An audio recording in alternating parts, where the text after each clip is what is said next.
Deep beneath the surface of the vast Pacific in the spring of 1944, a silent war raged between hunter and hunted. On the American side, a modest warship with an extraordinary destiny was about to accomplish something no naval vessel had ever achieved before.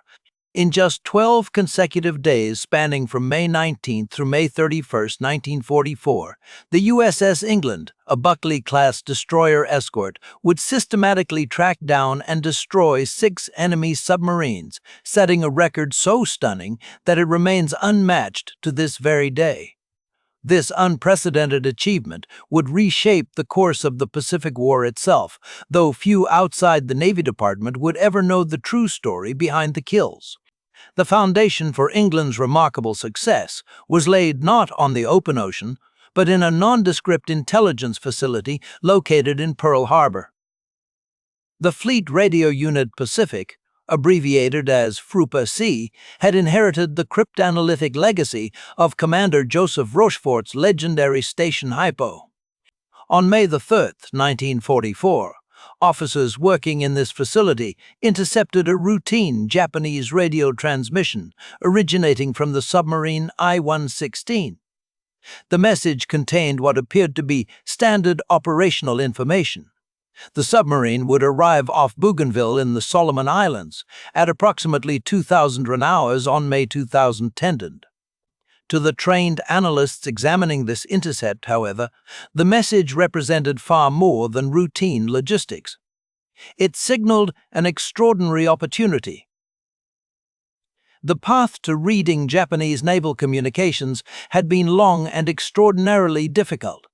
Since the war's earliest days, teams of American mathematicians, linguists, and code specialists had labored in windowless rooms filled with IBM tabulating machines and mountainous stacks of paper.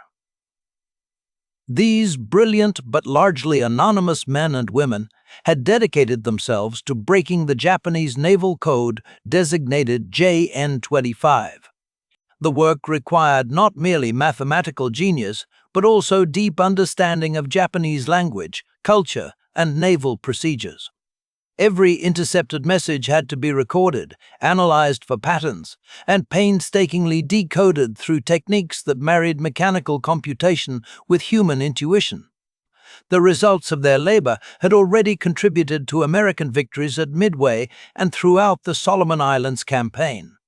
Yet this intelligence had never before been weaponized so directly against enemy submarines in tactical operations. The decoded message from I-116 was transmitted through secure channels to the Third Fleet and subsequently to Commander Hamilton Haynes, who commanded Escort Division 39, stationed at Tulagi in the Solomon Islands. Haynes was a seasoned destroyer officer with Atlantic Fleet experience hunting German U-boats. That particular expertise would prove invaluable in the coming weeks. Without hesitation, Haynes organized a 3-ship hunter-killer task group composed of the finest anti-submarine vessels then available, USS George, commanded by Lieutenant Commander Fred W. Just, USS Raby, under the leadership of Lieutenant Commander James Scott, and USS England, led by Lieutenant Commander Walton Barclay Pendleton. England was temporarily detached from her regular assignment at Purvis Bay on Florida Island to participate in this urgent mission. All 3 ships departed on May 18, 1944, with Commander Haynes embarked aboard George to serve as the tactical commander. Each of these vessels had been specifically equipped and rigorously trained for anti-submarine combat.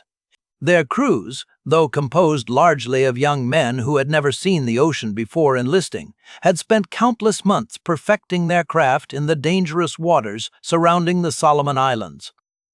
The 3 ships had worked together previously, developing the communication protocols and coordinated tactics that would soon prove essential. Every sailor aboard had been drilled relentlessly in sonar operation, attack procedures, and damage control, but none could have imagined what they were about to accomplish. While the task group was forming, Japanese military planners were implementing a strategic initiative that would ultimately lead to their own undoing. Recognizing that American forces were preparing major operations somewhere in the Central Pacific, Japanese Naval Command decided to establish a reconnaissance line of 7 submarines, stretching between the Admiralty Islands north of New Guinea and Truk in the Caroline Islands.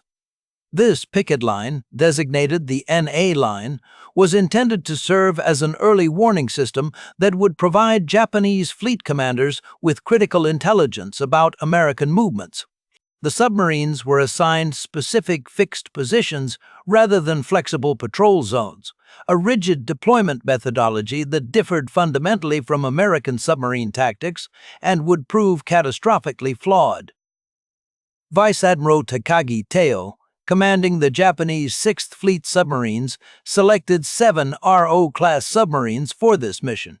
These were relatively small vessels, each displacing approximately 760 tons submerged, originally designed for coastal defense operations rather than open ocean reconnaissance. Most of the crews were inexperienced, fresh from abbreviated training programs that lacked the rigor of earlier war years. The submarines departed from Saipan around May 17, 1944, in a solemn ceremony attended by Vice Admiral Takagi himself, who presented each submarine commander with ceremonial cups of sake and white headbands inscribed with patriotic slogans. The officers and men embarking on this mission understood, at least intellectually, that their odds of survival were not favorable. American anti-submarine capabilities had improved dramatically since the war's opening months. The intelligence breakthrough that would enable the American hunter-killer group's success came when Japanese forces transmitted orders to the NA Line submarines to shift their positions 60 nautical miles to the southeast, providing specific coordinates for each boat's new location. American radio intelligence intercepted this message, and American cryptanalysts worked furiously to extract the actual coordinates from the encoded transmission. The process was complex and dangerous, requiring not just the ability to read Japanese naval codes, but also understanding the specific coordinate systems the Japanese Navy employed. When the American intelligence officers successfully decoded the positions, they made an extraordinary decision. They sanitized the intelligence and transmitted it directly to tactical units, a serious risk that would compromise the secret of American code-breaking capabilities if the Japanese discovered the source. Elaborate precautions were implemented to disguise the intelligence as having come from aerial reconnaissance or routine patrols, and the destroyer escort crews were told they were acting on aircraft sighting reports rather than being informed of the true source of their targeting information. The Buckley-class destroyer escort represented the culmination of American naval engineering and industrial capacity. These vessels had been specifically designed to address the lessons learned in the Atlantic campaign against German submarines. Smaller and less expensive than full-size fleet destroyers, they could be mass-produced in commercial shipyards by workers with limited shipbuilding experience. Yet, despite their modest dimensions, these ships packed formidable anti-submarine armament. Each Buckley-class destroyer escort carried 3 3-inch guns for surface defense, 1 triple bank of 21-inch torpedoes, 2 stern-mounted depth charge racks, 8 K-gun depth charge projectors capable of hurling charges to both sides of the vessel, and most critically, 1 Mark 10 Hedgehog anti-submarine mortar. It was this last weapon that would prove decisive in the coming battles. The Hedgehog represented a revolutionary development in anti-submarine warfare technology. Developed by the British Directorate of Miscellaneous Weapons Development in 1941 and first deployed in 1942, this weapon had only recently become widely available to American forces in late 1943. The device consisted of 24 projectiles arranged in 6 rows of 4, mounted on a trainable platform capable of firing them in an elliptical pattern 200 to 300 yards ahead of the attacking vessel. Each projectile weighed 65 pounds and carried a 35-pound charge of either TNT or Torpex explosive. The projectiles would be fired in a precisely timed sequence so that all 24 impacted the water simultaneously, creating a lethal pattern approximately 140 feet by 120 feet in area. The weapon derived its name from its appearance when fully loaded, as the spigot mortars protruding from the launcher resembled the spines of the small mammal. The true genius of the Hedgehog lay not in its explosive power, but in its fundamental tactical advantages over traditional depth charge systems. Unlike conventional depth charges, which detonated at preset depths using hydrostatic fuses regardless of whether they were actually near a submarine, each Hedgehog projectile possessed a contact-fused warhead that would only detonate upon direct contact with a solid object. This single innovation solved multiple problems that had plagued anti-submarine forces throughout the war. First, ship commanders received immediate feedback about attack success. If projectiles struck a submarine, there would be explosions. If all missed, silence would prevail. No more waiting 20 minutes or longer for oil slicks or debris to surface, hoping they indicated a kill. Second, the Hedgehog could be reloaded in approximately 3 minutes, enabling rapid follow-up attacks if the first salvo missed. This quick reload capability was critical because submarines that survived initial attacks frequently escaped during the extended reload times required for traditional depth charge systems. Most importantly, the Hedgehog solved the problem of sonar blindness that had long plagued anti-submarine forces. Traditional depth charge attacks created massive underwater explosions, regardless of whether they actually struck their target. These violent detonations would effectively deafen an attacking ship's sonar for many minutes, creating acoustic disturbances that could take up to 15 minutes to dissipate. During this period of acoustic blindness, submarines could often slip away undetected. The physical barrier of turbulent water and air bubbles created by depth charge explosions would also reflect sonar pulses, making continued tracking impossible.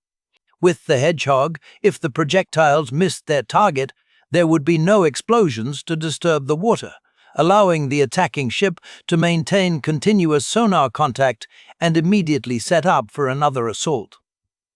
The statistics from the war demonstrated the Hedgehog's revolutionary effectiveness. British analysis showed that during World War II, an average of 60 traditional depth charge attacks had been required to sink a single submarine, and in the early war period, this ratio had been even worse, sometimes exceeding 100 attacks per kill.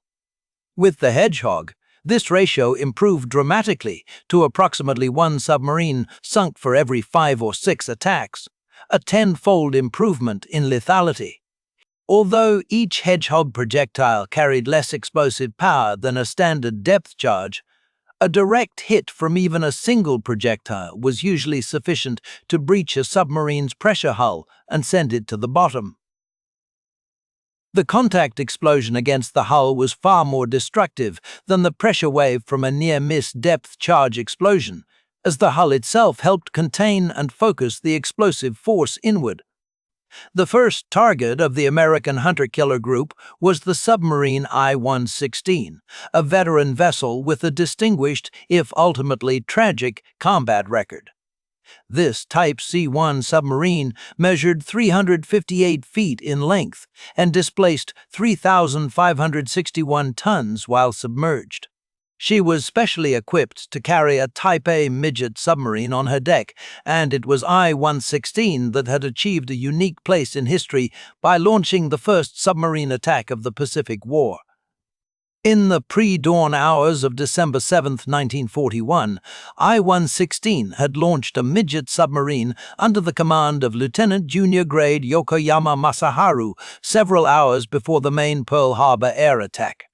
The tiny vessel was intended to penetrate the harbor defenses and deliver devastating torpedo attacks from within. Yokoyama's craft never returned, and post-war analysis suggested that none of the 5 midget submarines launched that day successfully attacked American warships. One had been sunk by the destroyer USS Ward in the opening shots of the war. Another was destroyed inside the harbor by USS Monaghan. One ran aground with its sole survivor becoming America's first Japanese prisoner of war. Two simply vanished. Of the 10 submariners involved in the operation, only one survived the war as a prisoner. 6 months later, on May 30, 1942, I-116 achieved what had eluded her at Pearl Harbor when she launched another midget submarine in the Indian Ocean against British forces at Diego Suarez, Madagascar.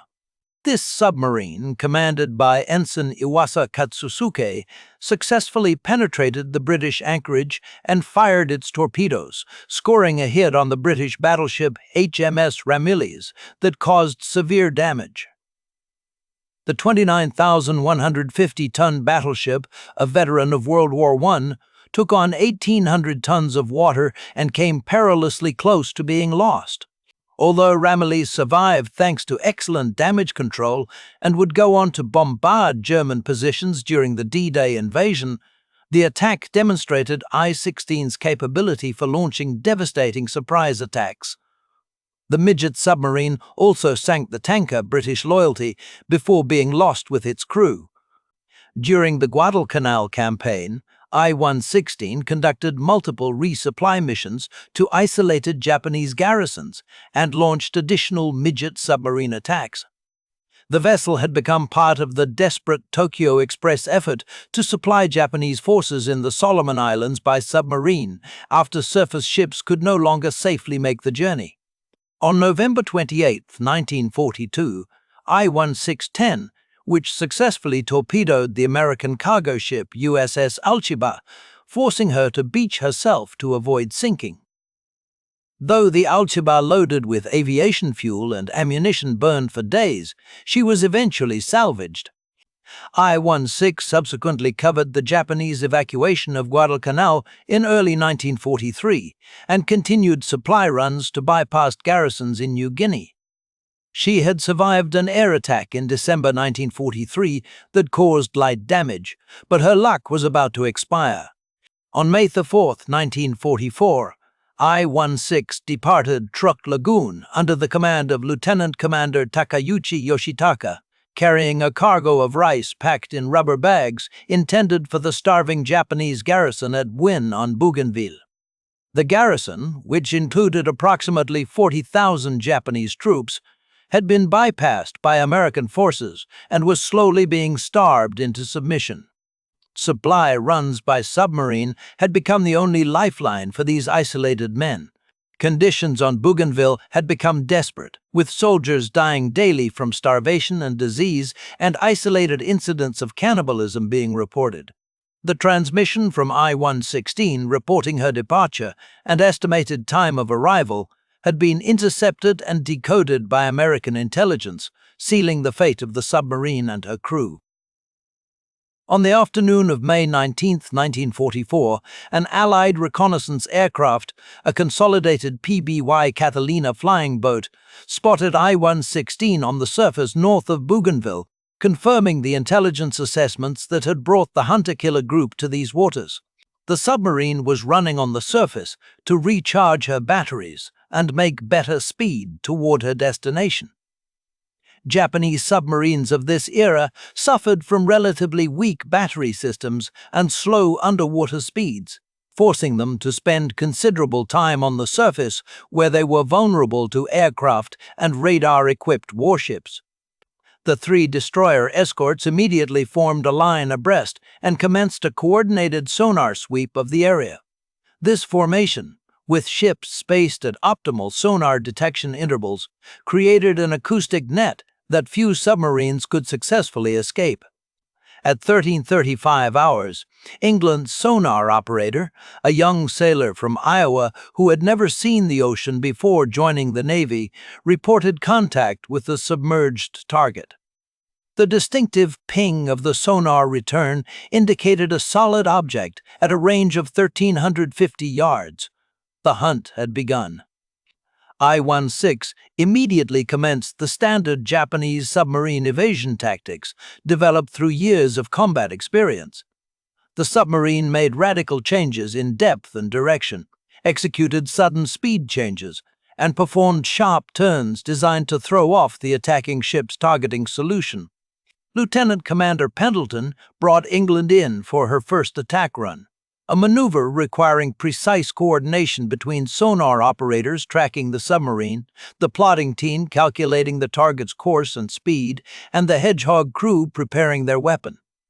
But the first Hedgehog salvo missed as I-16 successfully evaded, diving deep and turning sharply at the last moment. The second attack also failed to connect. I-116 was employing every defensive technique in her arsenal, releasing bubbles to create false sonar targets, changing depth rapidly to throw off range calculations, and making radical course changes that pushed the submarine's hull to its structural limits. On the third attack, England's Hedgehog scored a single hit, but the big submarine's strong hull absorbed the damage, and she continued her desperate evasion maneuvers. The explosion inside the submarine would have been devastating, throwing men against bulkheads, shattering light bulbs, and potentially causing flooding.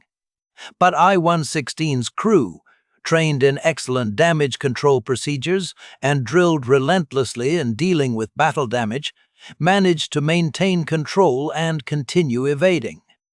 Pendleton, demonstrating remarkable persistence and tactical skill, set up for a fourth attack, which again missed the violently maneuvering submarine. By now, the hunt had been ongoing for over an hour. The tension aboard England was palpable. The crew knew they had a submarine trapped, but couldn't deliver the killing blow. In the plotting room, officers worked frantically to predict I-116's next move.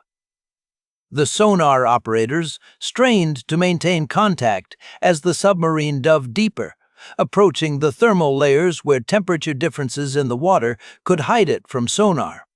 On the fifth attack run, England's Hedgehog crew, having learned from their previous attempts and noticed patterns in I-116's evasion tactics, positioned their weapon with greater precision. At 14:35 hours, multiple projectiles found their mark and the ocean erupted. The massive underwater explosion was so powerful that it lifted England's stern completely out of the water, throwing men to the deck and rattling the entire vessel. The explosion was heard and felt aboard the other destroyer escorts thousands of yards away. 20 minutes later, oil and debris began rising to the surface. Rice bags, pieces of wood, cork insulation, and other unmistakable evidence that I-16 had been destroyed.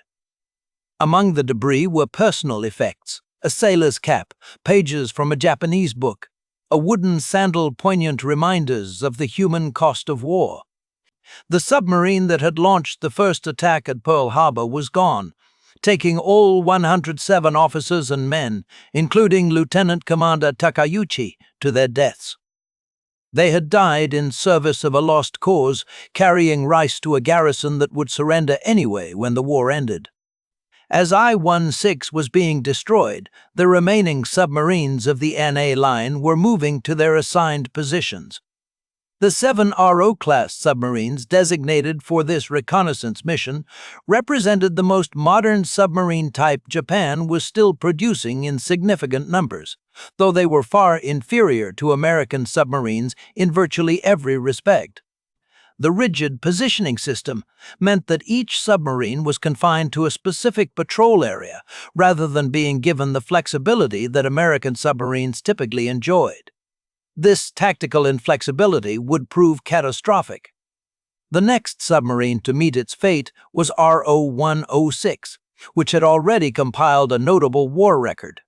On July 18, 1943, during operations in the Solomon Islands, RO-106 had torpedoed the American tank landing ship LST-342 in Blanche Channel near New Georgia. The torpedo detonated the LST's ammunition stores, causing a catastrophic explosion that blew the ship in half. The stern section sank immediately, while the forward section remained afloat long enough to be towed to shore. Among the 121 men killed were the ship's entire mess division of African-American stewards and cooks, as well as the renowned artist Lieutenant Commander Milt Caniff, who had created many of the war's most famous recruiting posters before volunteering for combat duty. RO-106 had survived serious damage from airdrop depth charges in October 1943 and returned to service after repairs. In the pre-dawn darkness of May 22, 1944, at 0350 hours, Georgia's radar operator detected a surface contact that proved to be RO-106. The submarine was running on the surface, recharging batteries under the cover of darkness. A necessary but dangerous operation that left submarines vulnerable to radar-equipped enemies. George illuminated the submarine with a 24-inch searchlight, catching her completely by surprise. Her E-27 radar detector had failed to function, leaving her blind to the approaching destroyer escort. The powerful beam of light would have been blinding to the submarine's bridge watch, who had been using night vision to scan for enemies. Despite the surprise, RO-106's crew reacted quickly, crash diving beneath the surface before George could bring her guns to bear. The submarine's officer of the deck ordered an emergency dive, and within seconds the bridge was cleared and the submarine was heading under. The dive took less than 40 seconds, well within Japanese Navy standards, but it wasn't fast enough to completely escape.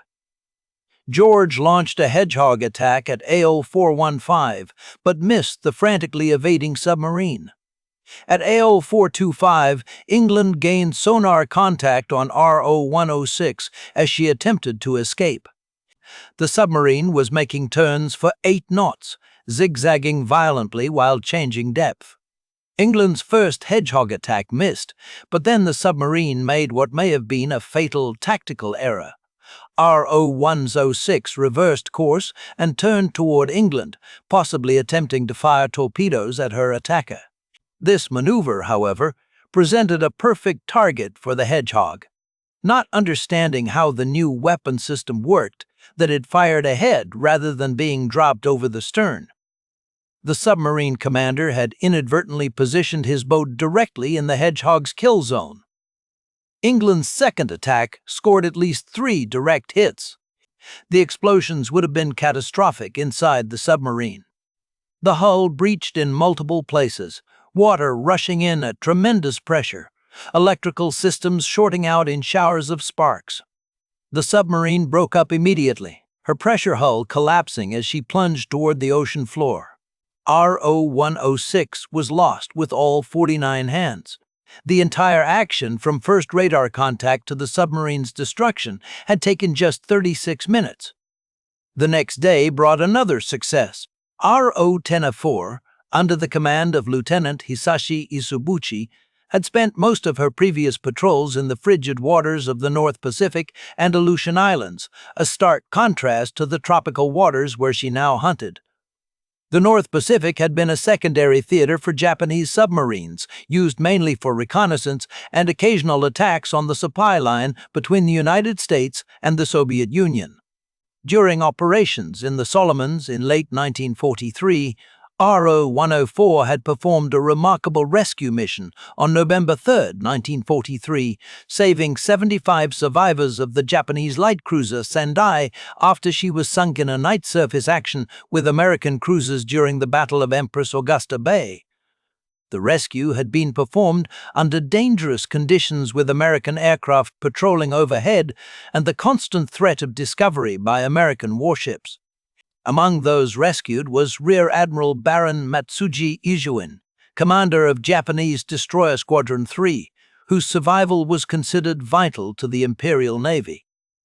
On May 23, 1944, at 0604 hours, an Allied aircraft spotted RO-104 on the surface approximately 250 nautical miles north-northwest of Kavieng, New Ireland. This time, the submarine's radar detector worked, giving just enough warning for an emergency dive. The submarine's lookout spotted the aircraft at almost the same moment the radar detector alarm sounded, and she quickly submerged before the destroyer escorts could close to gun range. Once submerged, RO-104's captain employed every evasion technique he knew. Ravi made the first attack run, but RO-104 had learned from the fate of her sisters. In addition to violent evasive maneuvers, the submarine employed a sophisticated countermeasure, transmitting bursts of tuned sound impulses designed to jam Ravi's sonar. This technique, known as acoustic deception, had been developed by Japanese submariners as a last-ditch defense against sonar-guided attacks. The tactic worked. Ravi made 4 hedgehog attacks over the course of 2 hours, all of which missed. George then took over the attack with her crew determined to succeed where Ravi had failed. The destroyer escort made 5 hedgehog runs against the elusive submarine. Despite the crew's best efforts and increasingly accurate attacks, all 5 salvos missed as RO-114 twisted and turned beneath the waves. The submarine's captain was fighting for his crew's lives with skill and determination, but he was only delaying the inevitable. Each evasion maneuver consumed precious battery power, and the submarine's air was growing foul with carbon dioxide as the life support system struggled to keep up.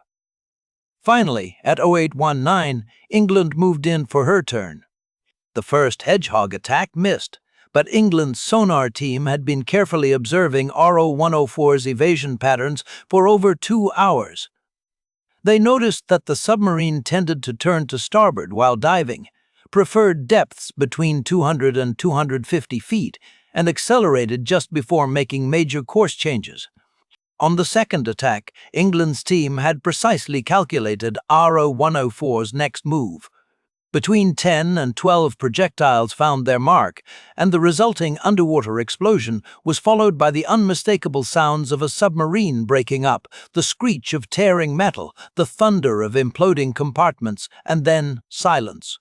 It wasn't until 10:45 hours that debris finally reached the surface, confirming that RO-104 and all 58 hands had been lost. The debris field was extensive: wooden decking, cork insulation, clothing, and the oil slick that had become the signature of a submarine's grave. Among the debris was a life ring with Japanese characters, providing definitive proof of the kill. The deadly efficiency of the hunter-killer group was becoming apparent. In just 4 days, they had sunk 3 Japanese submarines, but the hunt was far from over. The very next day, May 24th, brought another contact and another kill. RO-116 was relatively new, on only her second war patrol, under the command of Lieutenant Commander Shibuya Kuno. The submarine had been commissioned just 6 months earlier, and her crew was still gaining experience. Many were recent graduates of the submarine school at Kure, young men who had joined the Navy filled with dreams of glory, but were now facing the harsh reality of a war Japan was losing. At 1200 hours, George gained radar contact at the remarkable range of 17,000 yards, nearly 10 miles, approximately 225 nautical miles north-northwest of Kavian. This exceptional detection range was due to ideal atmospheric conditions that enhanced radar propagation. RO-1116 dove immediately, but her crash dive was slower than it should have been, a sign of her crew's relative inexperience. At 1:15, George gained sonar contact at just 750 yards. The submarine employed the same desperate tactics as her predecessors: violent rudder shifts, radical depth changes, and sophisticated sonar jamming. These tactics proved temporarily successful, frustrating George's attacks. The destroyer escort made multiple runs, but each time RO-1116 managed to evade at the last moment. England moved in and made 2 aborted hedgehog runs when the targeting solution fell apart at the last moment. The submarine was fighting hard, but her crew's inexperience was beginning to show. Their evasion patterns were becoming predictable, and they were slow to respond to the attacking ship's maneuvers. But on the third attempt, England's crew had RO-160's number. At 0214 hours, at least 3 projectiles struck home. The submarine's destruction was swift but oddly quiet. There were none of the massive secondary explosions that had marked previous kills. This suggested that RO-116's torpedoes had not detonated, possibly because the hits were in areas away from the torpedo room or because safety procedures had prevented sympathetic detonations.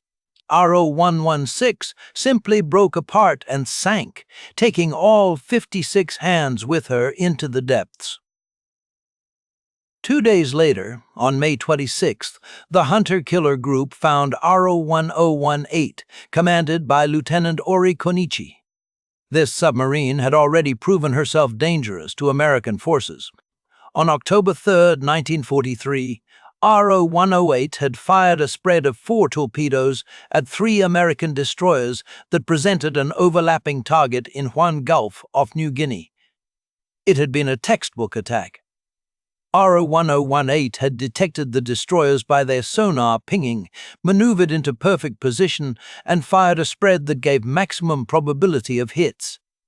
USS Smith detected the torpedo wakes and successfully evaded, her captain ordering emergency speed and full rudder to comb the wakes. But USS Henley was not so fortunate. 2 torpedoes struck her port side amidships in the No. 1 fire room, breaking the destroyer's keel. The hits were devastating. The explosion ruptured fuel tanks, started massive flooding, and broke the ship's back. Henley broke in too and sank rapidly, killing 15 men and wounding 52 others. Smith and USS Reed counterattacked, but RO-108 escaped, diving deep and running silent while the Americans dropped depth charges in her wake. Later, on December 17, 1943, RO-108 was caught on the surface by a PBY Catalina flying boat while recharging her batteries. The aircraft's attack with depth charges caused serious damage, and the submarine went down by the stern, taking on water through damaged hull plates. But somehow her crew managed to save her through heroic damage control efforts, working in flooded compartments to shore up bulkheads and patch leaks. She returned to service after months of repairs at Truk. At 2003 hours on May the 26th, Rabi gained radar contact on RO-108 at 15,000 yards, approximately 110 nautical miles northeast of Seedler Harbor at Manus Island. England also gained radar contact before the submarine Dove. Once submerged, England gained sonar contact at 1,650 yards. The submarine was making maximum submerged speed, trying to open the range before the destroyer escorts could attack. Rabi was vectored in for the first attack, but her Hedgehog salvo missed. The submarine had turned inside Rabi's attack run, a maneuver that required precise timing and steady nerves. At 2:32 hours, England commenced her attack run. This time, there would be no prolonged hunt. England's Hedgehog scored between 4 and 6 hits on the first salvo. The multiple explosions would have torn RO-108 apart instantly. The submarine's hull, already weakened by her previous battle damage, couldn't withstand the multiple direct hits. RO-108 went down with all 53 hands. By now, Japanese naval intelligence was becoming alarmed. On May the 27th, 1944, the Japanese Sixth Fleet intercepted and decoded American naval communications, indicating that several submarines had been sunk north of the Admiralty Islands. The American reports were described by Japanese intelligence as increasingly jubilant in tone. The Japanese Radio Intelligence Service, though not as successful as its American counterpart, was still capable of intercepting and partially reading American communications. Warning messages were immediately transmitted to the remaining submarines of the NA line.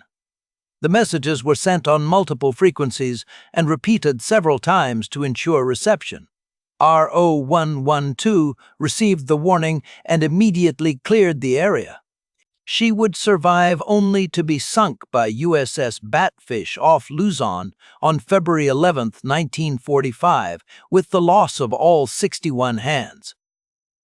RO-1019 also received the warning and escaped the killing zone, though she too was living on borrowed time.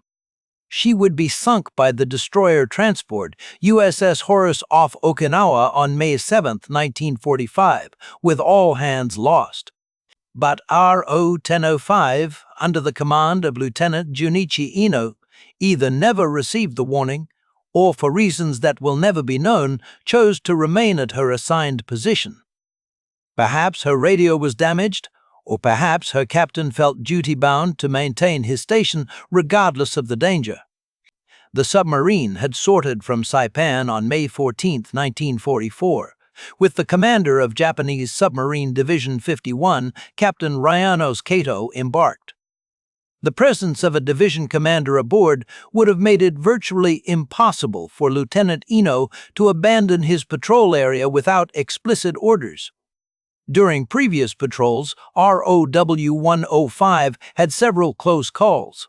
On August 12, 1943, she had narrowly avoided 2 torpedoes fired by USS Tarpon in a stern shot through violent evasive action. The American submarine had achieved perfect firing position, but RO-105's lookouts had spotted the torpedo wakes just in time. In September 1943, she had fired torpedoes at the light cruiser USS Columbia, but missed when the cruiser detected the torpedoes and evaded. She had also rescued several downed Japanese aviators at various times, earning the gratitude of the Naval Air Service. After sinking RO-108, the 3 destroyer escorts had to replenish their heavily depleted stocks of Hedgehog projectiles. They proceeded to Seedler Harbor at Manus in the Admiral Tai Islands, where they quickly loaded ammunition and supplies. The replenishment was done with urgency. Everyone knew there were still enemy submarines out there, and every hour spent in port was an hour the submarines could use to escape or attack American forces. Upon departing, they joined a larger hunter-killer task group that had arrived in the area, centered on the escort carrier USS Hoggett Bay, and including the destroyers USS Hazelwood, USS Heermann, USS Hull, and USS McCord, plus the destroyer escort USS Spangler. The arrival of the carrier group added air power to the hunt, with Hoggett Bay's aircraft able to search vast areas of ocean and vector surface ships to submarine contacts. During the night of May 30th to 31st, Hazelwood gained radar contact on what would prove to be RO-105. The submarine immediately dove and commenced evasive maneuvers that would continue for the next several hours in one of the most prolonged submarine hunts of the war. RO-105's captain pulled every trick in the book in his desperate fight for survival. The submarine discharged debris to create false sonar targets, released oil slicks to simulate damage, and executed maneuvers so violent that they pushed the boat's hull to its structural limits. The hunt continued through the night with multiple ships taking turns attacking. Hazelwood gained sonar contact and dropped conventional depth charges. The explosions sent geysers of water high into the air, but without apparent effect on the submarine. The depth charges were set for various depths, trying to bracket the submarine, but RO-105 managed to avoid lethal damage. George made several hedgehog attacks and may have scored 3 hits with 1 salvo. Yet, incredibly, the submarine continued maneuvering and fighting. The hits would have caused damage and casualties aboard RO-105, but her crew managed to maintain watertight integrity and continue evading. Japanese submarines were strongly built with multiple watertight compartments that could allow them to survive significant damage. As dawn broke on May 31st, Spangler and England joined the attack. The sunrise revealed a calm sea with an oil slick marking where the submarine had been hit. But RO-105 was still fighting. Spangler's hedgehog attack missed when the submarine made a radical turn at the last moment. At this point, Commander Haynes, still aboard George, transmitted a message that would become part of naval legend, "Oh hell, go ahead England." It was both an acknowledgement of England's superior success rate and the expression of frustration at the submarine's stubborn refusal to die. England's crew, who had been watching their sister ships attack without success, were eager for their chance. England's attack was devastating. Her crew had been observing RO-105's evasion patterns all night and had noticed subtle patterns, a slight hesitation before major turns, a preference for certain depth bands when under attack. At 07:36 hours, the Hedgehog salvo triggered a massive underwater explosion that dwarfed even the spectacular destruction of I-16. Between 6 and 10 projectiles found their mark, and the resulting detonations were followed by secondary explosions as RO-105's own torpedoes detonated. The violence of the explosion was extraordinary. A column of water shot hundreds of feet into the air, and the shock wave could be felt through the hulls of ships miles away. RO-105 was literally blown apart, with Captain Cato and all 55 hands killed instantly. The oil slick that rose to the surface spread for miles, mixed with debris that included recognizable pieces of the submarine's hull, wooden decking, and personal effects of the crew. It was a grim reminder of the totality of destruction that modern naval warfare could inflict. In just 12 days, from May 19th to May 31st, 1944, USS England had sunk 6 Japanese submarines, a feat unparalleled in the history of anti-submarine warfare. The achievement was all the more remarkable considering that England was not a powerful destroyer, but a modest destroyer escort, and that she was just 5 months out of the shipyard on her first war patrol. The statistics spoke for themselves. Of the 7 submarines assigned to the NA line, 6 had been destroyed, with 5 of them falling to England's Hedgehog. Only RO-10109 had escaped, and she would meet her fate less than a year later off Okinawa. The impact of England's success rippled far beyond the immediate tactical victory. Upon learning of the achievement, Chief of Naval Operations Admiral Ernest J. May King sent a message that carried the weight of a promise. There'll always be an England in the United States Navy. The message was both a recognition of the ship's unprecedented achievement and a tribute to Ensign John C. England, whose heroic sacrifice at Pearl Harbor had inspired the crew. The crew of England was awarded the Presidential Unit Citation, one of only 3 destroyer escort crews in World War II to receive this honor. The citation read in part, "For extraordinary heroism in action against enemy Japanese submarines in the Pacific War area from May 19th to 31st, 1944. The USS England's brilliant performance in this vital mission contributed materially to the successful operations of our forces and upheld the highest traditions of the United States Naval Service." Lieutenant Commander Pendleton received the Navy Cross for his leadership during the submarine killing spree. Though many historians have noted that his executive officer, Lieutenant John A. Gass Williamson, deserved equal credit for the ship's remarkable tactical proficiency. Williamson had been the one conducting endless drills, refining attack procedures, and maintaining the crew's edge during long months of routine patrols. His contribution to England's success would be recognized when he later assumed command of the ship. The strategic implications were even more significant than the Navy leadership initially realized. The loss of the NA line submarines initially convinced Japanese naval commanders that a large American force had passed through the area en route to the Western Carolines or Western New Guinea, rather than the actual target, the Mariana Islands. This misinterpretation caused Admiral Soimu Toyoda to delay and misdirect the execution of Operation Ago.